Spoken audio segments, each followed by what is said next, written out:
Hola a todos.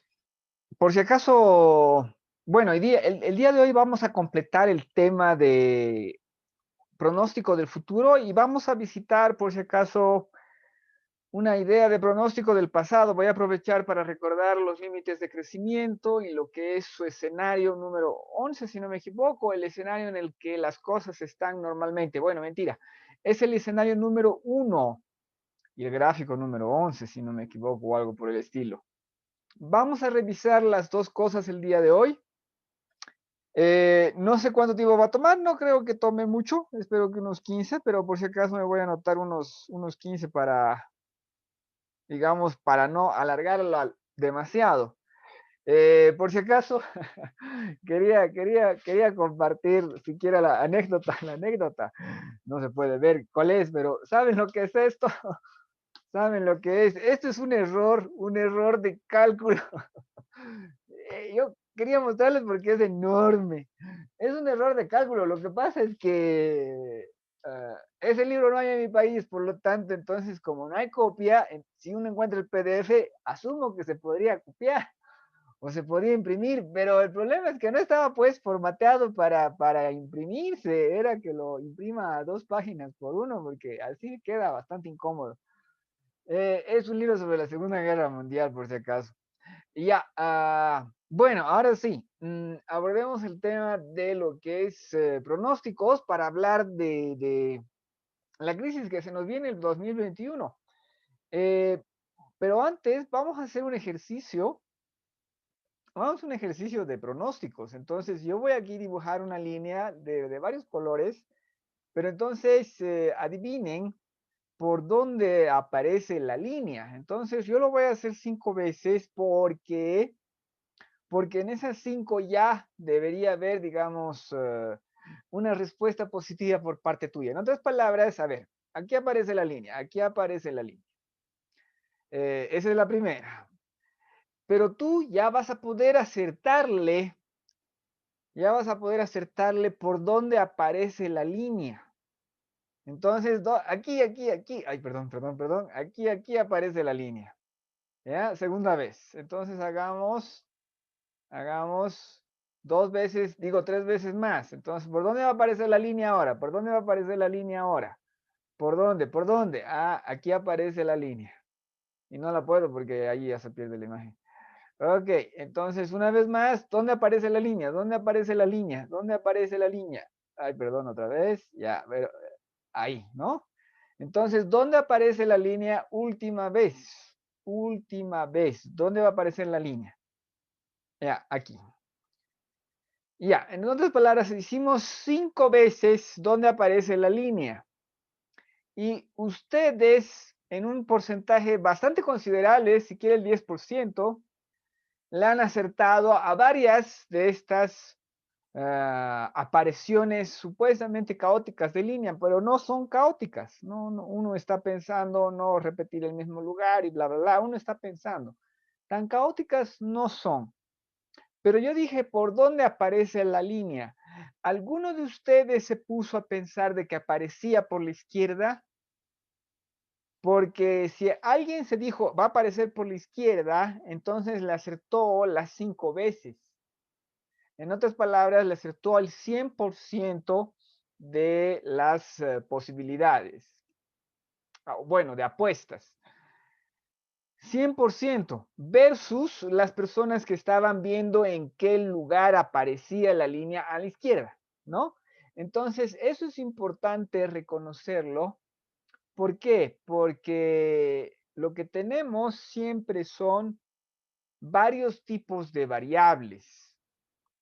Entonces, yo en esos momentos voy a hablar de la crisis del 2021, pero también voy a hablar de otro pronóstico que ya hubo, con el cual vamos a leer a la crisis del 2021.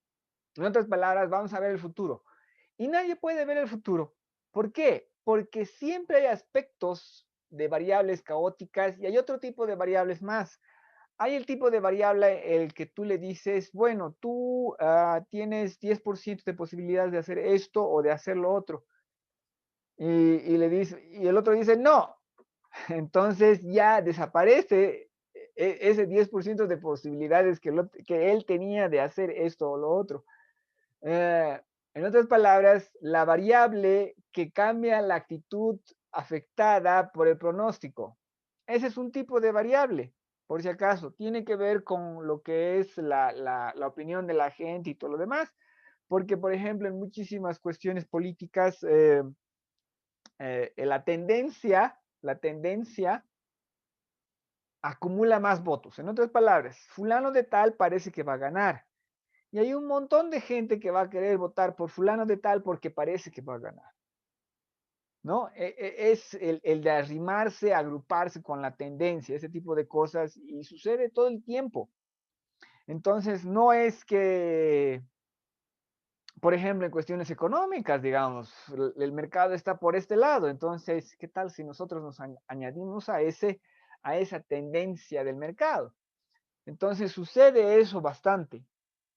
Lo que es interesante es ver los sectores que dictan la moda. En otras palabras, tú quieres averiguar cuál va a ser la próxima tendencia de moda, ¿dónde vas? Y entonces, y era bastante interesante porque en algunos casos son los barrios periféricos los que acaban imponiendo la moda.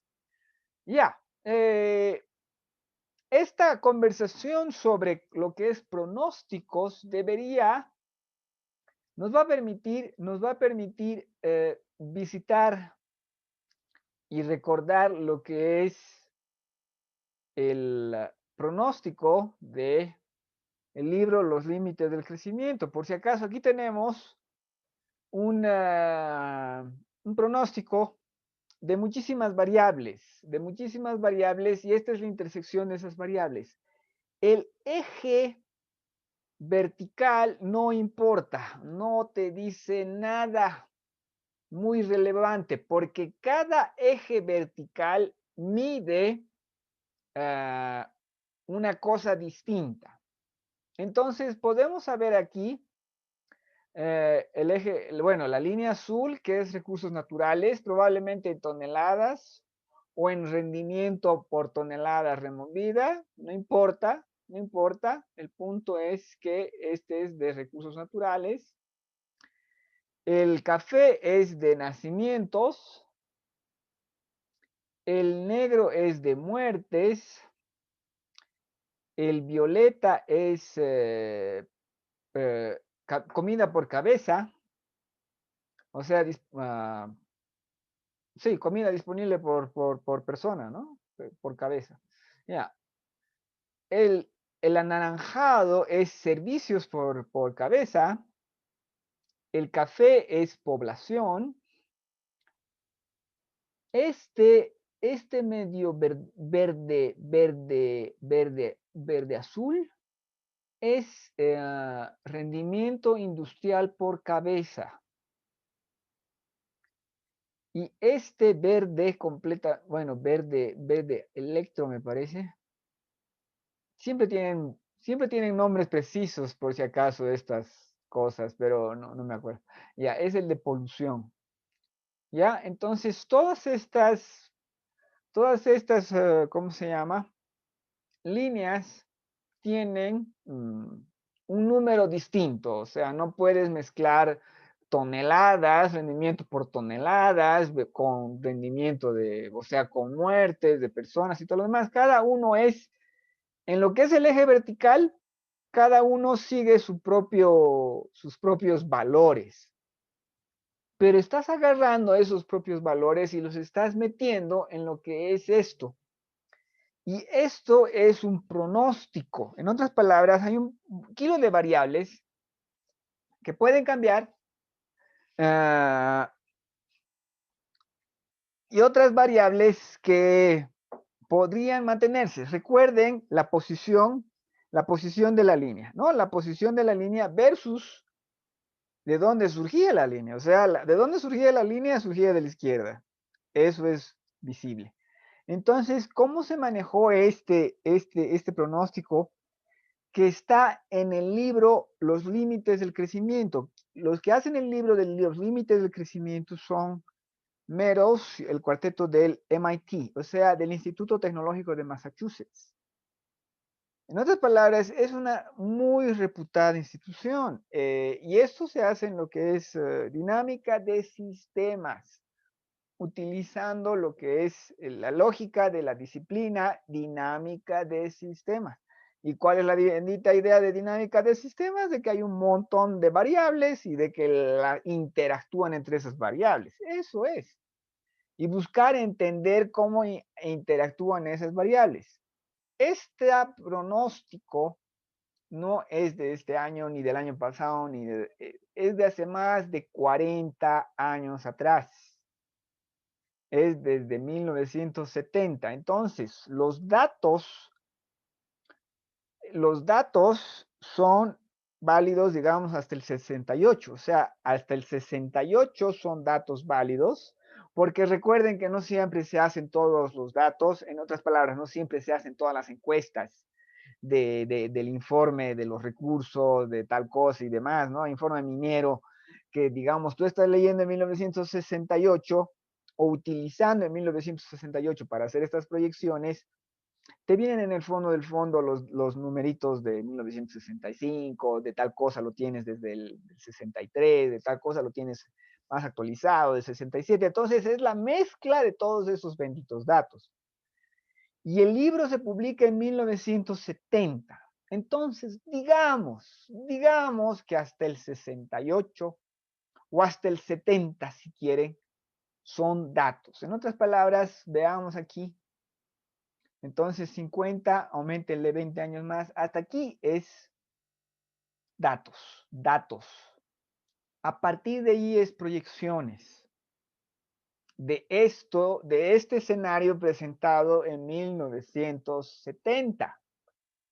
Y este escenario se ha analizado muchas veces muy posterior, por si acaso aquí pueden ver de la revista Smithsoniana, como aquí hay dos. El primero, el de la revista Smithsoniana. ¿Qué tal se ha cumplido?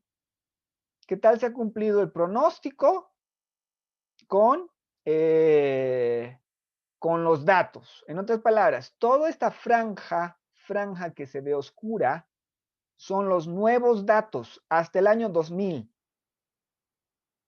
Entonces, la línea, ¿no?, industrial, ¿no?, de rendimiento industrial por cápita, ¿qué tal se mantuvo? Se mantuvo muy precisa. Bueno, no lo veo, ya, población, ¿qué tal se mantuvo? Se mantuvo muy precisa. Servicios por cabeza y comida por cabeza, ¿no? Ha crecido y bla, bla, bla. Entonces, este es uno. Este es, por si acaso, de los 2000, de año 2000. Lo pueden revisar en la revista del Smithsonian. Y este también. Este, por ejemplo, es The Earthbound Report. The Earthbound Report es uno de los grupos que ha revisado los números hasta el 2000 y pico. Este escenario, aquí hay otros más recientes y bla, bla, bla. Bueno, este escenario se revisa muchísimas veces.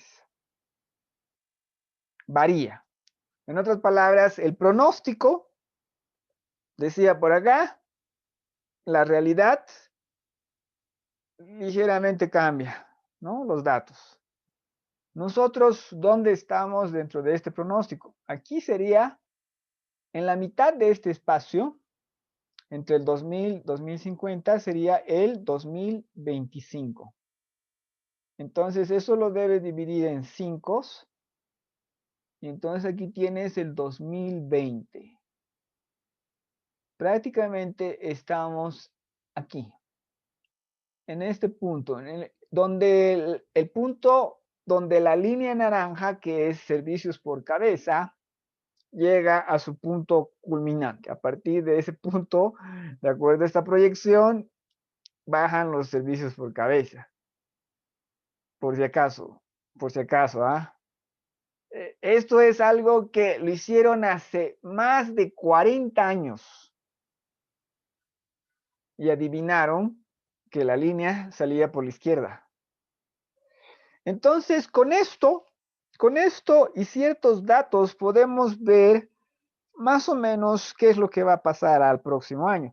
Joe Biden un, un político gris y su vicepresidenta, una política gris también, cuyo único mérito es el color de su piel, que es negra, lo cual debería ser pavoroso que se mida digamos, la pertinencia de una persona a través del color de su piel, ¿no? En otras palabras, ¿esta persona sirve por su piel? Dios mío, qué tragedia, qué tragedia. Bueno, Joe Biden y su vicepresidenta heredan una crisis a todo nivel. Hay que ver qué hacen los Estados Unidos, pero ya se aclara la imagen de lo que va a suceder en los Estados Unidos. Estados Unidos está encaminándose tranquilamente a lo que es la economía argentina, ¿no? Pero, pero, pero ahí hay varias particularidades, porque la moneda de reserva internacional y la moneda de intercambio internacional es, es el dólar. Entonces, ¿dónde radica la fortaleza del dólar?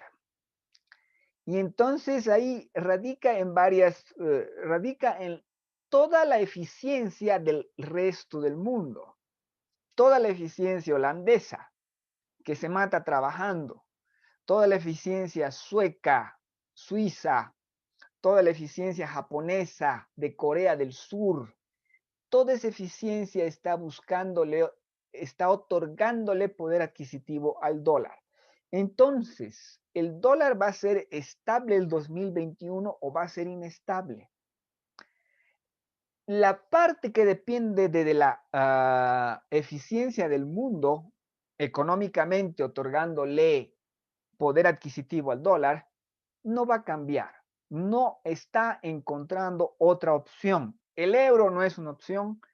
Debería ser el yen japonés, pero el yen japonés mete la pata en cada inversión de lo que es el dólar. En otras palabras, está haciendo una transmisión constante del poder adquisitivo del yen al dólar. Entonces, lo cual es pavoroso, pero es lo que se está haciendo. Y en el fondo, todos los gobiernos lo hacen cada que intercambian bienes en dólares.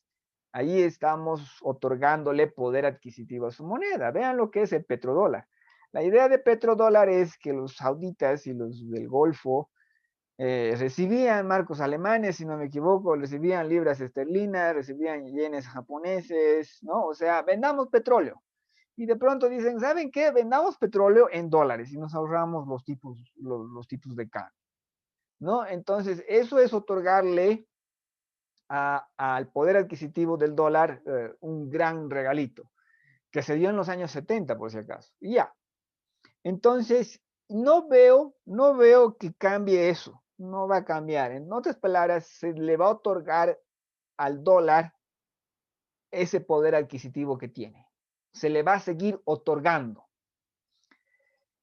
¿Y cuál es el otro aspecto que nos encamina a eso en lo que es el aspecto financiero de Estados Unidos? Que Japón tiene una deuda del 200 y tantos por ciento de su Producto Interno Bruto y sigue estando estable. ¿Por qué? Porque toda la economía por debajo está brutalmente explotada, ¿no? Pero está ahí pues para ser explotada y esa explotación le otorga fortaleza al yen.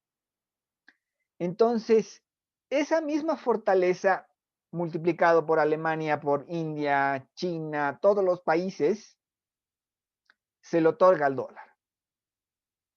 Y en Japón la gente está sufriendo mucho a lo que es, digamos, el ciudadano común y corriente. Está sufriendo mucho, por eso hay tanta presión para trabajar digamos, no encuentras el buen trabajo, no hay las posibilidades que había en los años 90, o sea, hace 30 años atrás. Ya, pero digamos que hay un factor más, que la conducta económica de los Estados Unidos no es productiva. O sea, hay servicios, o sea, servicios per cápita. Los servicios que hay en Estados Unidos han llegado a un punto, pues, extremo. O sea, restaurante, restaurante, restaurante, restaurante, restaurante, restaurante, restaurante, hotel, hotel, hotel, hotel, restaurante, restaurante, hotel. Y ahí ya vemos, y ahí es porque financieramente, digamos, tenemos el ejemplo de Japón para pensar en el dólar. En otras palabras, para hacer el pronóstico. Y económicamente tenemos la realidad argentina para lo que es el sector eh, no productivo, cómo marchan las cosas y todo lo demás. Demasiados impuestos, poca producción. La gran producción es descomunal. En otras palabras, no es la pequeña empresita la que sobrevive, no es la pequeña empresita a la que se le permite sobrevivir, sino es la empresa monstruo que hace unos productos, sus galletas, unas galletas Oreo hechos en Argentina, a mi país llegan a 9 pesos, a 9 pesos. No hay nada que yo pueda hacer. Si digamos yo quiero hacerme una galleta, no puedo hacerla más barata que esa. Y es buena, es buena. O sea, nos llegan un montón de productos de comida argentinos, también, siempre están bien.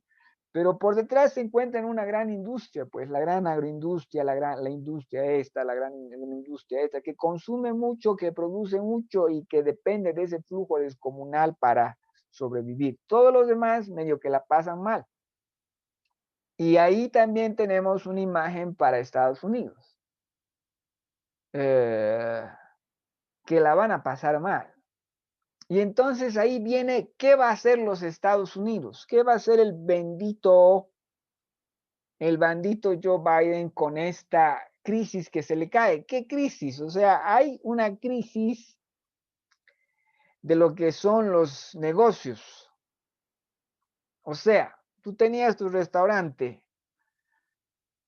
te han metido, en primer lugar te han dicho en varios lugares no puedes abrir y después te han dicho ya, solamente de envío, fuchi, hay 1 kilo de cosas, 1 kilo, o sea, te ha salido muy salado, está grave, está grave. El 80% de los, no me acuerdo si eran restaurantes u hoteles en Nueva York está, digamos, out. No es, mejor dicho, no es Nueva York, que es la triple zona, ¿no? La New Jersey, New York, Connecticut. Entonces ahí tienes ese eje, porque la ciudad de Nueva York invade pues todos esos terrenitos. Bueno, tú tienes un pedacito que es Nueva York y el otro pedacito es Connecticut y el otro pedacito es New Jersey, etcétera, etcétera, etcétera, etcétera.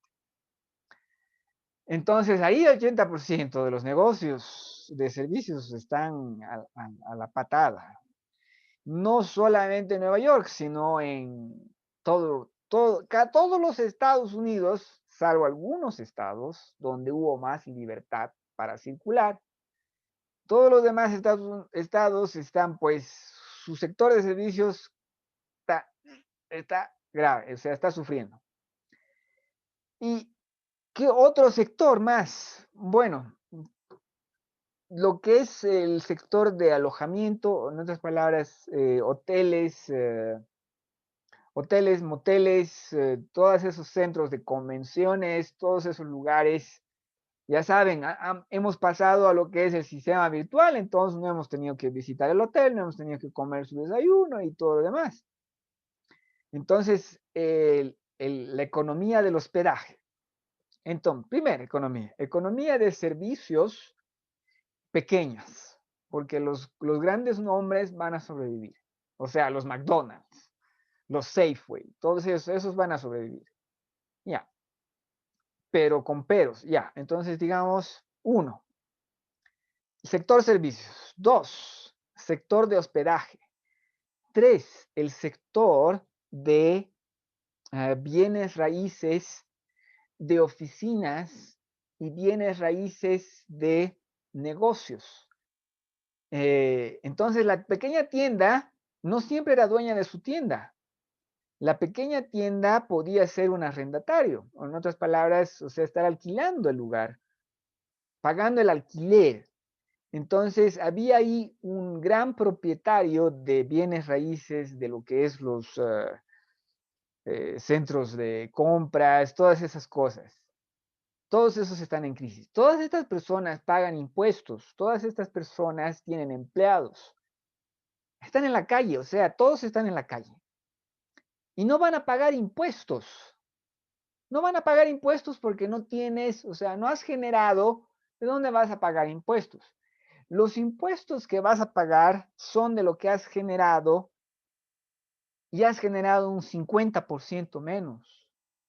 En algunos casos es 80% menos, de ahí la bendita cifra de las quiebras de los restaurantes y todo lo demás. Entonces, todo eso menos les va a llegar a los condados, municipalidades, distritos escolares. ¿Ah? Y esa es la cuarta crisis, la crisis del Estado, que estaba ya en la misma desde hace muchísimo, muchísimo tiempo atrás. Y entonces esto nos trae de nuevo al dólar. ¿Cuán estable va a ser el dólar si el dólar tiene que hacer eso? ¿Hacer qué? Pagar las cuentas. ¿De quién? De los estados, de las municipalidades, de los desempleados y todo lo demás. Y es ahí donde entra una vez más Argentina. Al dólar le puede ir como le va al peso argentino. Y en este año vamos a tener, este año Argentina va a tener la mayor inflación, creo que después de la venezolana, o sea, una de las mayores inflaciones del mundo, en otras palabras, si no es primer lugar, segundo lugar. Lo cual no es un lugar bonito donde está. ¿Podría suceder lo mismo con los Estados Unidos? Es la pregunta. Sí, y sucede así. Va a suceder así, como sucedió el 2014 o el 2014 o el 2015 con el euro. Cuando el euro perdió un 17% de su valor, lo perdió así, en 2 semanas. En 2 semanas. Y creo que la primera semana fue la más importante. O sea, tú estás pensándotela si sacas tus euros y, y cuando vas a sacar tus euros ya valen la mitad. O sea, bueno, valían un 17%. En Bolivia, porque se permitía ahorros en euros en Bolivia, se perdió un 20%. Un 20% del capital que tenías, lo perdiste. Al transferirla, obviamente, a la moneda local. Entonces, ¿podría suceder eso con los Estados Unidos? Sí. Y lo único que tiene que hacer Joe Biden para que suceda, pero como les digo, todavía tiene margen de maniobra, como nos lo muestra el comportamiento financiero del yen japonés. El gobierno de los Estados Unidos ya ha superado un endeudamiento del 100% de su Producto Interno Bruto. Entonces ya debe estar en 110, no sé. Pero el punto es de que puede, si siguiese si siguiese el comportamiento porque es el Producto Interno Bruto japonés, podría endeudarse más. Pero la sociedad estadounidense no se compara con la sociedad japonesa. O sea, la sociedad japonesa es infinitamente superior en muchísimos aspectos a la sociedad estadounidense.